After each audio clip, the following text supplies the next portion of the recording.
आप देख रहे हैं बातें यूपी की। मैं हूं आपके साथ प्राची।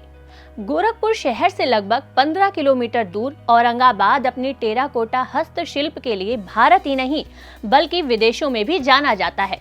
इसको बनाने वाले कुम्हारों को इसी कला की वजह से 7 समंदर पार जाने का मौका भी मिल चुका है, जिनको नेशनल या फिर इंटरनेशनल लेवल पर अवार्ड भी मिल चुका है। वहां की मूर्तिकारों के अनुसार औरंगाबाद टेराकोटा की खूबसूरती ने नेहरू जी को भी अपनी तरफ आकर्षित कर लिया था। जब गोरखपुर आए थे तो वो रिक्शे से औरंगाबाद गए। यहाँ पर टेराकोटा का काम शुरू करने वाले सुखराज से मिले थे। उन्होंने उनकी कृतियों की काफी तारीफ भी की थी।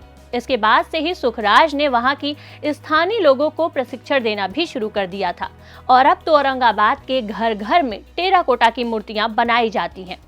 क्या होता है टेराकोटा? टेराकोटा इतालवी भाषा में पक्की मिट्टी एक सेरामिक है। लाल मिट्टी को पकाकर सजावटी सामान बनाने की कला टेराकोटा कला कहलाती है। टेराकोटा एक अनूठे एवं विशेष प्रकार का चीनी मिट्टी शिल्प है। ये आमतौर पर मिट्टी से बनाई जाने वाली मूर्तियां, बर्तनों, फूलदान, जल एवं अपशिष्ट जल, पाइप, छत की टाइलों, ईंटों और सजावट सहित कई तरह के प्रयोगों के लिए इस्तेमाल किया जाता है। टेराकोटा भूमध्य सागरीय अफ्रीका, पाकिस्तान, संयुक्त राज्य अमेरिका और कई स्थानों पर पाए जाते हैं। गोरखपुर के टेराकोटा की मूर्तियां क्यों हैं विश्व प्रसिद्ध? गोरखपुर में मौजूद टेराकोटा के प्रोडक्ट की एक ऐसी ही छवि है। यहाँ आने वाले लोग टेराकोटा के प्रोडक्ट को देखते ही मनमोहित हो जाते हैं। इसमें कई तरह की अलग अलग मूर्ति और घर में सजावट करने वाली चीजें शामिल है। गोरखपुर में इस समय 250 से अधिक घर इस काम से जुड़े हुए हैं। आमतौर पर ये मिट्टी से बनी मूर्तियों के लिए इस्तेमाल किया जाता है।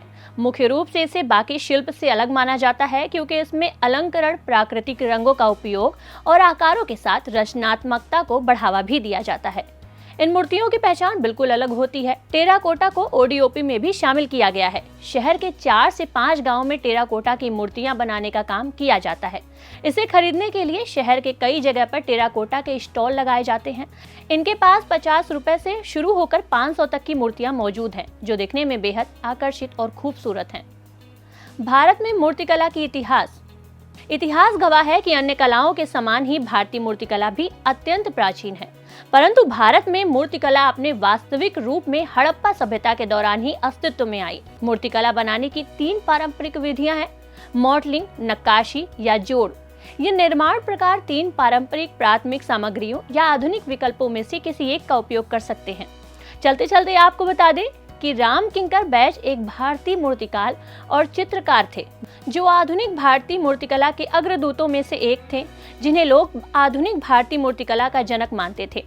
आज के लिए बस इतना ही। जल्द ही मिलेंगे एक नए टॉपिक के साथ। तब तक के लिए देखते रहिए बातें यूपी की।